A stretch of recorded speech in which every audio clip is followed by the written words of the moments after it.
Welcome back to Billy's Hobbies. Today we got a solder bound on our table. My friend really loved how his jackals came out, so he handed me this one and said this was his second copy. He didn't care how I did it, or even if I ruined it. So I got something special planned for this one. It's going to be business as usual, red armor with a brass trim. For the tubes, I'm going to do the same thing as for the jackals I did for him, so they're kind of matching. But for the arms, I'm trying something different. Did you know you can use super glue in painting? Yeah, me neither. I got this idea from the Hobby Collab video using the same technique. Great channel, you should definitely check them out after this one. But today, we are experimenting with this ourselves, creating vein effects on the models. So, let's get started with some Mephisto Red.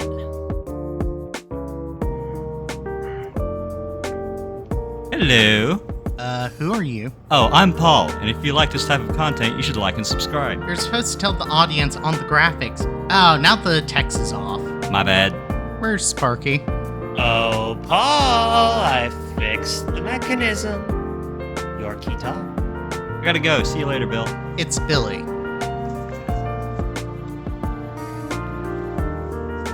Alright, now I am mixing up some pink, and we're doing the first layer of skin.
I'm skipping through a lot of base coding to get to the fun stuff. This was a long project. Next up, Skull Crusher Brass, just dry brushing it over the brown I put on earlier.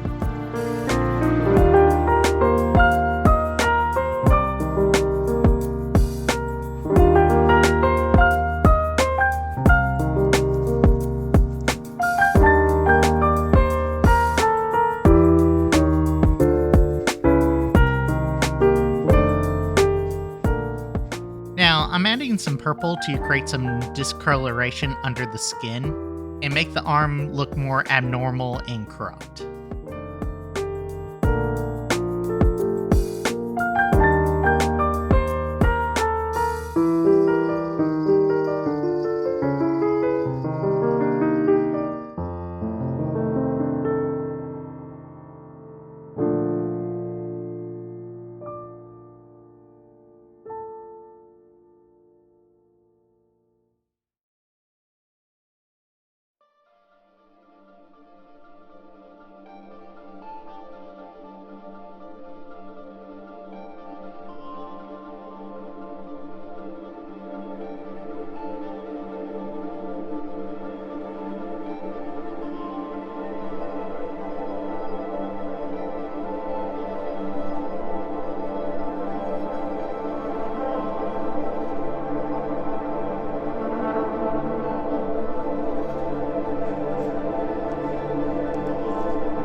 Hello, this is Billy Live. You're going to be hearing a bunch of ums and filler words, and I do apologize, but I'm about to apply the first coat of super glue onto this slaughter bound. And now, I probably wouldn't be doing this if it wasn't for a friend and he just told me he didn't really care about the model. And if you're thinking about doing this, there's no turning back. And I'm kind of scared doing it because I worked so hard on this part right here, the little sword hand. And I'm like, man, do I really want to ruin this for basically adding some detail that might not work? But anyways, should put on these gloves beforehand.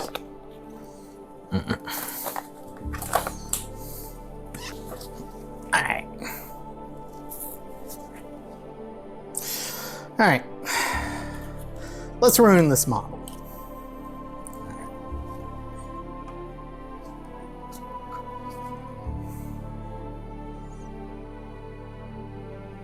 Jeez, look at that brush.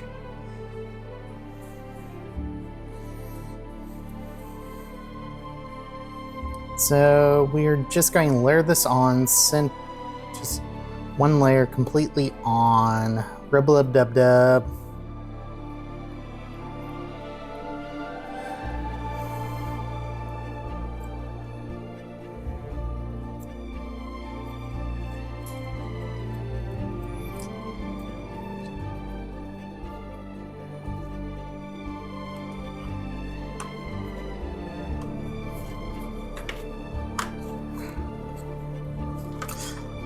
Also some notes you might want to, that I watched from the Hobby Collab. I watched their video real quick before trying this. You should clean the room, make sure there's no dust or anything around because it will ruin this layer. Try and avoid getting this stuff I already painted. I am kind of kicking myself. I probably should have done this before painting anything else on the model.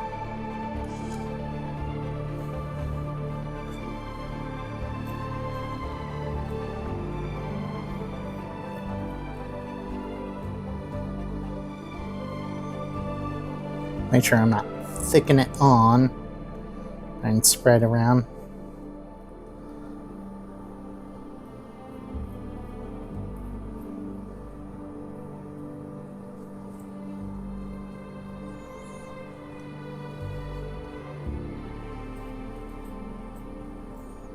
Of course I'm going to do them. I'm not going.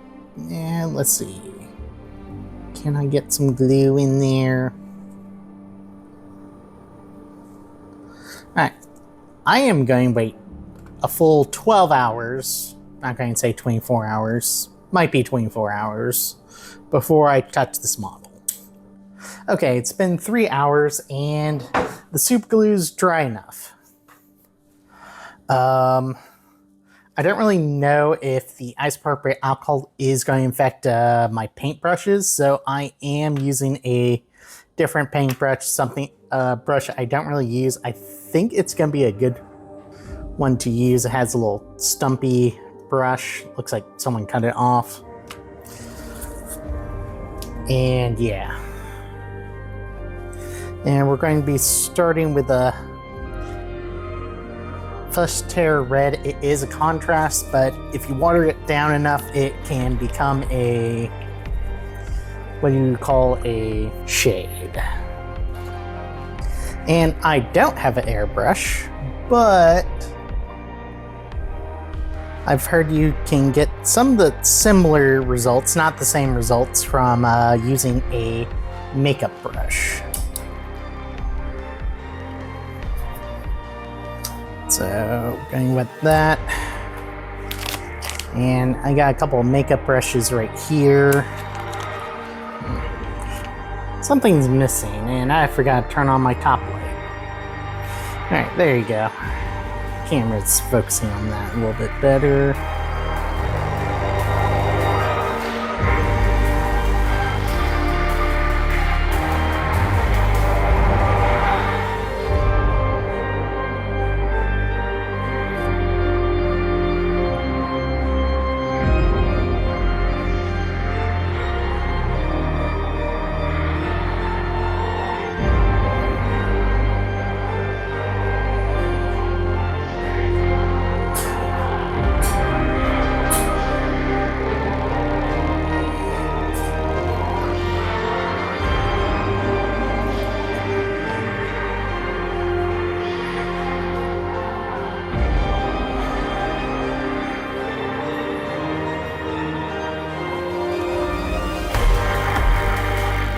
Alright, I'm going to use a little bit stronger approach. I'm not noticing much of a effect around here.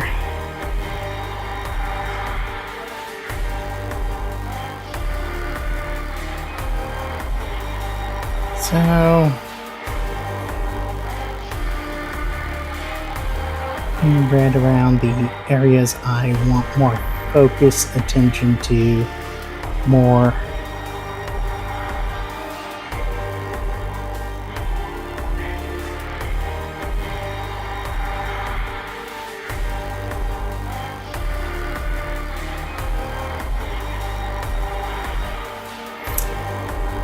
greater on this arm.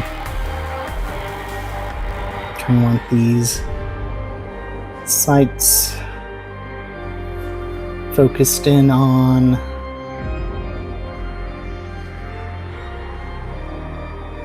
like almost a bloody mess. Alright, let's see if I messed up this project. Give it a minute to dry.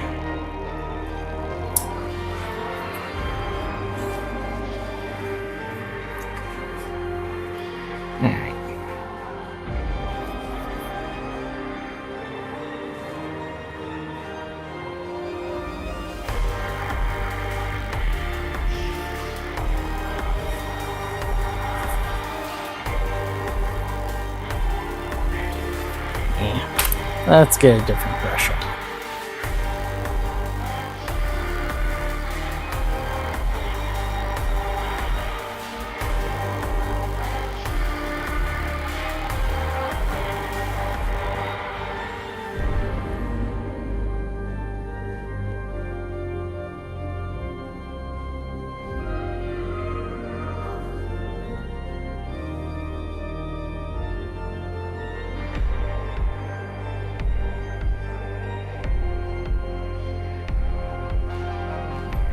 Okay, I'm starting to see some. I'm gonna paint over those anyways.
Right now, I'm trying to dictate some of the veins, but I'm still trying to just tap and give randomness. I definitely need to work on this technique.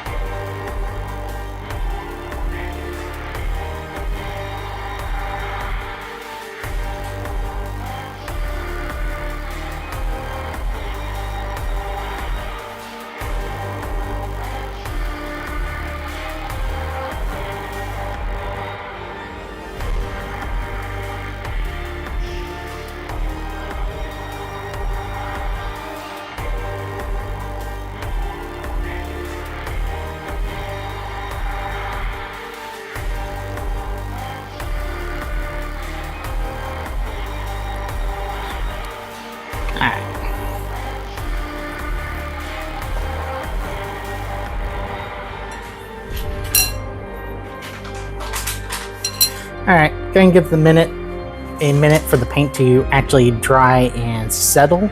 And then I'm going to put a second layer, and then we'll do some of the blue veins, or darker veins. And now, back on the script. Didn't want to torture you guys too much. another layer of glue, I'm adding blue and taking the Ice Perfect alcohol and dabbing it to react with the paint to make those veins.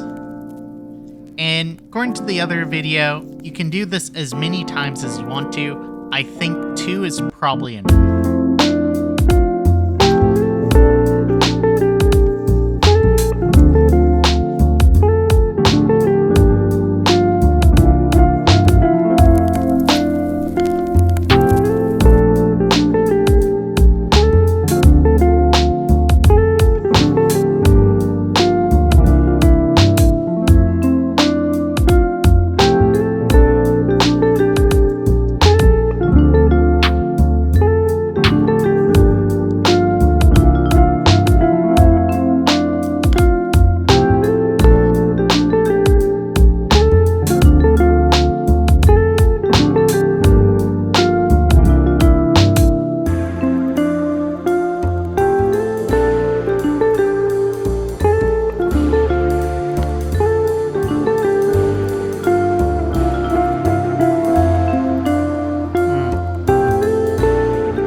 It's finished. So, time for do's and don'ts. Do the skin layer normally first. The glue technique adds a lot of extra texture and detail, so having the solid skin foundation really helps. Now for the don'ts, don't paint the armor first. If you're using the glue technique, do the skin, then glue effect, then armor. While I was painting over the glue, I kind of thought to myself, man, it would really suck if any of this glue got onto the armor and messed up the rest of my paint job. So do the skin first. Don't use the glue technique on highly detailed parts. The blade arm on my model ended up looking pretty messy compared to it before. I feel like I lost a lot of details I highlighted. Overall, it might be a little imperfect, but I still like how it came out. This feels like a real solid first run at the technique, and a good starting point if you want to try it yourself. Thanks for hanging out with me, and until next time, hope your projects are going well.